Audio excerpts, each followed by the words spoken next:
Today, I'm really excited to be able to interview my daughter, Jessica Jackley, founder of Alltruists. Learn today how to do at-home, kid-friendly volunteer projects. Here we go.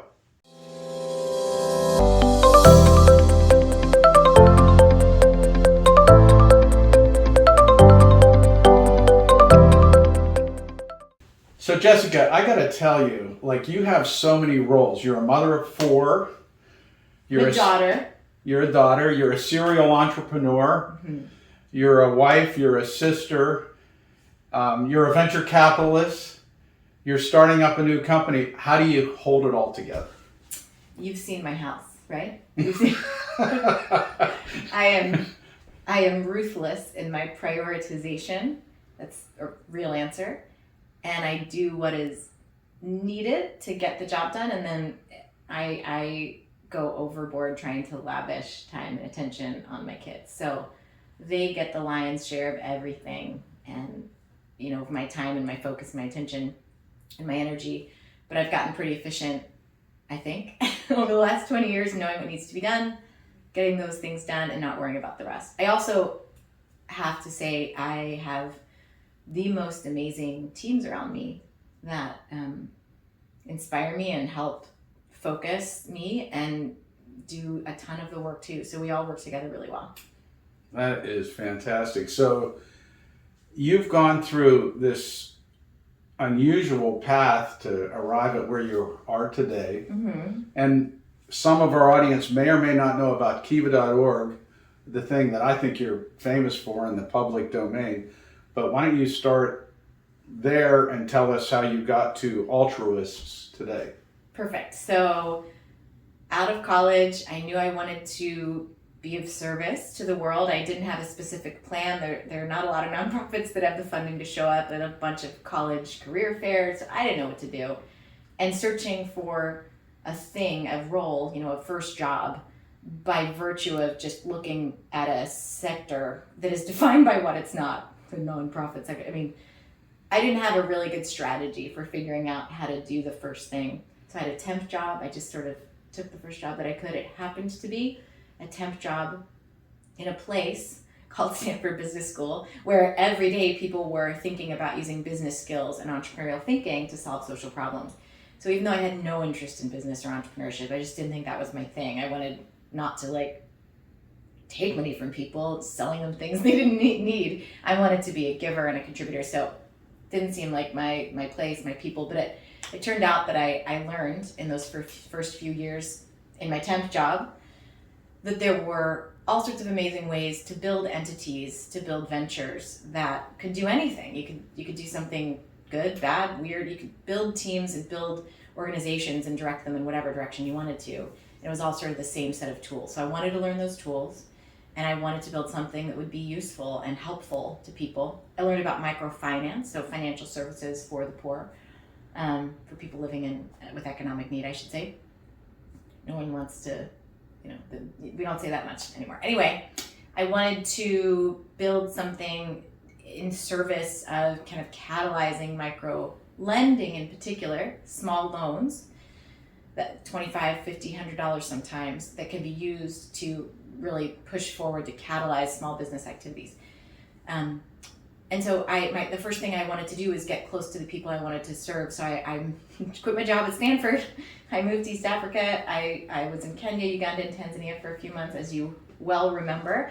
And I realized there was a different story to be told around poverty and potential, a hopeful story, an entrepreneurial story. And I realized once you hear a different story, you can respond differently. And so the response wasn't going to be a donation, it was a loan. I know I'm moving quickly. But basically, Kiva was one of the first platforms way back in 2004, 2005 to provide a way for people to participate in this weird thing called crowdfunding. We weren't even calling it that back then. It was so early. But you can go to the site even today and do what you did then, which is if you have a credit card or a PayPal account, you can come lend $25 or $50 or $100, whatever, a small amount of money to another individual that has a small loan need. 0% interest to you. And over time, you get to hear about their journey, you get your money back, and everyone's better off because of it. And what's really fun to think about over time, because we're going to fast forward now to the present, Kiva's facilitated $1.6 I just have to interrupt you 1 second. billion dollars in loans.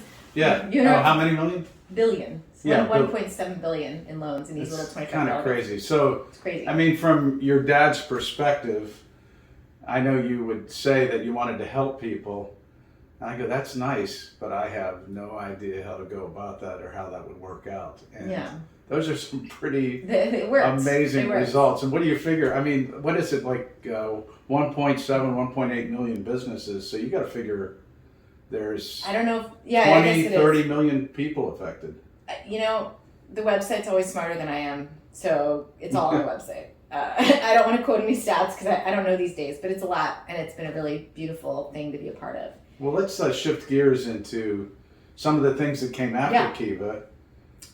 Bunch of stuff, but Right. we can fast forward to now because that's the most fun thing. So that's the Kiva story. But after Kiva, like in kind of rapid succession, there's been a lot happening that brought us to today. So run us through that and bring us to Alltruists. Yeah. So I teach at USC. I teach a course there called Entrepreneurial Solutions to the Global Goals. I wrote a book. I started other ventures, for-profits, and others.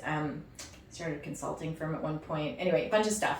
I did a lot of investing through wonderful, really interesting funds that focus on the seed stage of the journey of ventures. So really early investments. And then I started my own fund with my partner Yohei in the last 2 years called Untapped Capital, and we invest pre-seed and seed stage. But the thing I know that we wanted to get to was my other venture that started over the last few years. Oh, also in the last decade or so, 4 kids later. So 10-year-old twins, a 6-year-old little boy, and a 20-month, oh my gosh, she's almost 21-month-old little girl. And I noticed, especially during COVID, we certainly weren't interacting with the world in ways that I wanted to. We were at home staying safe, as we should. But, things would arrive or meals would be delivered or whatever, and I just felt like it was this endless stream of consumption, and I wanted to give back, as has always been part of my life. And so I was frustrated because it's already difficult to find and to schedule out volunteer opportunities. It's like nearly impossible with kids, especially at different ages and abilities, and nap time schedules and snack for whatever. Like, it's just crazy. It's crazy to get out of the house with 4 kids, let alone volunteer and go be useful somewhere. So Alltruists is a solution, very selfishly, to my own problem, but I think a problem that many parents face.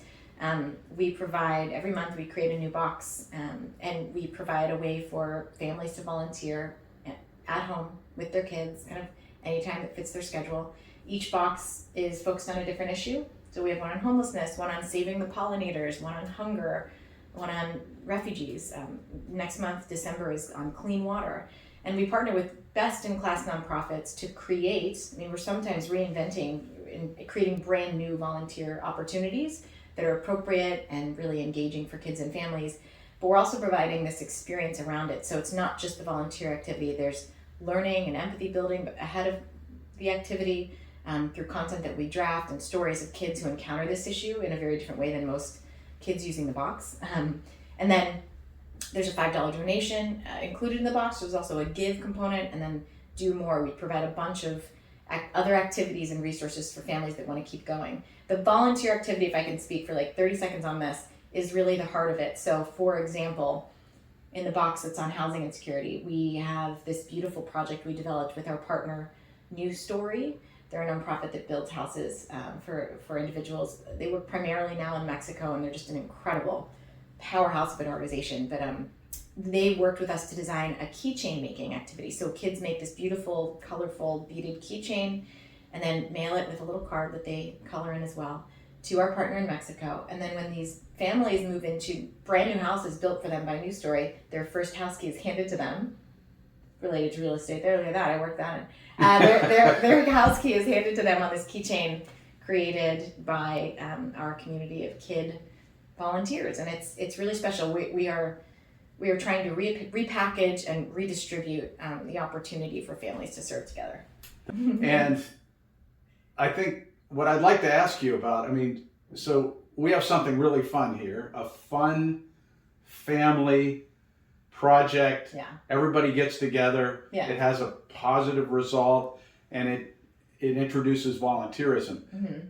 but there's a story behind that, right? I mean, Yeah. and there's a larger picture about Yeah. volunteerism in general. And I Yeah. think the people would really like to hear If the that. people want it, the people shall have it. So, well, I don't want to hear it. I hate. I twist my arm. I love timers. So yeah, I told you sort of the personal, nagging need that I had as a parent to serve with my kids more. I mean, the twins just turned 10, and I'm like, I can count on one hand the times we've actually recently gotten out of the house to do anything useful for anyone other than ourselves. And so it's meeting my own need, and I built from that. I've designed based on that. But if you look at it from the a zoomed out perspective with sort of the entrepreneurial lens, which I like to geek out. I love to geek out on that stuff, especially with you, Dad. And so I'm super fascinated lately by the volunteer economy, or the idea of that. So you have, 90% of people say they want to volunteer more. Only about a third of us end up getting around to it. Of the 30, 35%-ish of the population that does volunteer in any regular way, each year they're contributing in terms of time and talents, hundreds, $300-ish billion worth of value. And they're doing so, if you look at that as a market, again, I'm really geeking out here, but if you look at that as an exchange, like why? What are they giving that away for? Well, they have a very justified, true belief that their contributions are meaningful. Unfortunately, it's really a pain in the butt to make it all happen. I mean, you look at the hoops that people have to jump through, the hurdles they have to overcome to get to the place where they're able to give their time and energy away. I want to make that easier. I also want to provide a more rewarding experience. And again, appropriately so, nonprofits very often aren't spending the time and energy, and maybe don't have the expertise or the bandwidth to do, to focus on the design of the experience for a volunteer. So nonprofits that don't roll their eyes at the idea of volunteers kind of getting in the way. There are many nonprofits that can utilize volunteers, but it's a lot of time and energy to do so. So I'm trying to help build this bridge in the middle, live in the middle between would-be volunteers, even existing volunteers that want a different way to engage, and nonprofits. I'm trying to take the burden away from them to design something and also provide this wrapper, particularly for kids, to understand really complex problems, sometimes really complicated interventions, solutions to those problems. The mechanics of water filtration for the clean water box, we help explain that. We talk about moving water through pipes underground and the whole urban water cycle. We break it down in a way that is not intimidating and not difficult, so that parents can, engage together. Because I have so many stories on this, but I have been the parent thrown everyone into the minivan, driving to the soup kitchen, and on the fly answering super sensitive, difficult questions about homelessness and about what we're about to go do. And it's just a really tall order. And I think I have wanted, and I think parents want a guide. Anyway, you wanted me to talk about big picture. So big picture, I'm psyched to kind of organize this giant space with so much potential to unlock more volunteers and their ability to contribute, and also to make it easier for nonprofits to receive legitimately useful contributions in a way that my dream is that it catalyzes greater involvement over time. Yeah, and I think I was quite interested to hear this. I'm sure our listeners would. Just walk us through, because this is, I think, so fundamental. The key difference between a normal for-profit business and volunteerism, because it's obvious, but it's not obvious. Right. Okay, so Dad and I were talking about my class and one of my intro lectures that I give to my students at USC. This is really basic, but it's super fascinating, I think, but I'm the teacher. I think so too. So in a traditional for-profit business, you have the buyer and the recipient are the same. So I need a house. I can pay for my home. I go to Dave Jackley and I say, help me find a home. And so, great. He has opportunities for me. I choose one, I pay, I receive. A simpler equation is I need new shoes. I go buy new shoes and I pay for those shoes and I wear the shoes myself. Now, it's a very traditional market loop, right? If you're selling shoes that are good or that work or that people want, if they buy the shoes, it's very straightforward. Now let's take a nonprofit. Everyone needs shoes. Some people cannot pay for them. Some people have extra capital and are able to pay for shoes for other people. So it's broken open, that loop. You have buyer and recipient as two different individuals and sometimes different entities depending on what you're doing. So the nonprofit has this really interesting task of making shoes that work and that are good and useful and an effective intervention for the person that has that need, the beneficiary. But the donor is the person that needs to contribute money to buy those shoes for that individual. And so there's this additional task of storytelling in an accurate and authentic way, which is also a whole other ball of wax. But nonprofits have the burden of reporting on what's happening out with recipients in a way that inspires and educates and, walks through the opportunity to would-be donors to be able to provide the capital and pay for the thing that is needed by the recipient. So anyway, it's a broken open kind of market, if you will. And I think it's why one of the many reasons I really am fascinated by the nonprofit sector. Although I will say one caveat, there's so many structures, so many ways to build a machine to get things done in the world in terms of ventures. It's a tax code, not a religion. You can have nonprofits that are like really inefficient and not making good shoes, right? Or that make great shoes but don't tell a good story and unfortunately can't get donations, and it's really unfortunate. So you have broken organizations on that end of the spectrum, and you have traditional for-profit companies that are just evil, and you have traditional for-profit companies that are amazing and doing really good things for the world, and there's everything in between.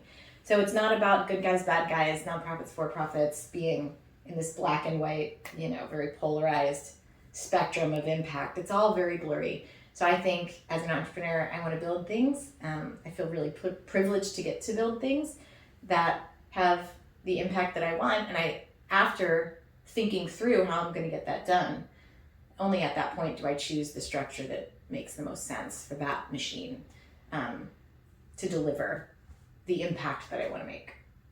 Anyway, I love this stuff. I wish I could say, listen into my classes. I think there might be some online, but that's one of my little mini lectures, I guess, as a glimpse into what I get to talk to my USC students about when I'm teaching that class. Thank you for the question, Dave Jackley, my dad. So, tell us just a little bit about the 4 or 5 steps that come with an Alltruists box. Well, I'd love to. So, in fact, I have it all behind you, but I'm not going to dig into, Exhibit A. So there's learn. First, there are 5 little mini books that we write, and then we check with all sorts of experts. The one on, I was really proud of us for the refugees one. I mean, we had like 10 entities sort of give a thumbs up, including like UNHCR, and we had amazing expertise that is fed into these materials. So step 1, you learn. It's a 1,000-word kind of primer on the issue at hand. So fun facts, not so fun facts, like good news, bad news about the reality of the world, but we always are very optimistic and end on like, here's what's great, here's what people are doing to help, here's what you can do to help. We also include in that sort of learn booklet answers to really tough questions. I think we might have talked about this, but my friend had the funniest quote. She was like, oh my gosh, I would be happy to talk, birds and bees with my kids, because at least I know the answers to those questions. But like, please don't ask me about climate change anymore. I don't know what to say. It's terrifying. So like, parents want a guide. I want guides, So we try to create a nice guide to have these very important conversations about big, complicated issues in the world. That's learn. Connect, a series of stories of kids who have experienced homelessness or have, didn't have access to clean water for a period in their life, or have been refugees, right? So we provide stories of kids that have encountered these things and have had a very different life experience perhaps than many of the kiddos and the families walking through this together. So learn, connect, act is the volunteer experience itself. I mentioned the keychain activity. Other activities include, we're really, as a parent who has received subscription boxes and loves them, it can be very wasteful. So we do our best to have this very eco-friendly experience. And as an example, the volunteer activity for the Save the Pollinators box is Save the Bees. Kids make out of the box itself that it comes in, they make a pollinator hotel, and it's sort of this disappearing box experience where there's like nothing to throw away or recycle at the end. It's very strange and kind of amazing. So there's a wide variety of like service projects and volunteer activities, but many of them include actually like sending the thing back out into the world to be used and received by people who need it. So learn, connect, act, give. $5 from each box goes to the nonprofit partner. Do more is a whole set of other activities. So the boxes are not just a typical, STEM project and you do it for 15 minutes and it's done. There's 3, 4, sometimes 5 activities in each box that really help flesh out, what this issue is about. So in Do More, there's often a bunch of other activities, a bunch of other, information on like other pieces that are in the box, little tools or toys or treasures. So for example, spoiler, but in the clean water box, there's an activity to do water filtration. There's an activity to, we give kids a life straw. Now, they can, but they probably shouldn't. But it's up to you parents. They could go like drink out of a puddle or at the toilet or something. But anyway, it's amazing like personal water filtration gadget that like is a legit tool. There's like a pipe building activity. There are these little stickers that you can put all over your house, little vinyl clings, actually not stickers, because of adhesive on glass and mirrors. No, I'm not gonna bring that into your home. But that remind you to, turn off the water while you're brushing your teeth or soaping up. So there's all sorts of stuff to make sure that it's a flexible set of activities that will be intriguing and interesting to kids of different ages, and certainly if there's multiple siblings sharing the same box, which we think is great. There's kind of something for everyone in there. So learn, connect, act, give, and then do more. And there's researchers online too that subscribers and box recipients, so you can buy single boxes or subscribe, have access to. Anyway, there's so much to talk about, and I know I'm being long-winded, but I really appreciate you asking me all about that. Jess, I want to thank you for taking the time. It is a pleasure. And anytime. You're a local star. I mean, you grew up in the Wexford area, so that's why we talk about being involved in the community and yes. and buy local and all that stuff. But what's interesting about this is it's a way for your kids to get involved locally and with global problems. I mean, for the people on the planet. So I gotta, of course, He's not tell biased at all. I'm so proud. That's the truth. I love anyway, I want to thank you for taking the time. And out there, just remember, tune in again next time for another edition of Exactly at Home, north of Pittsburgh. We'll see you soon.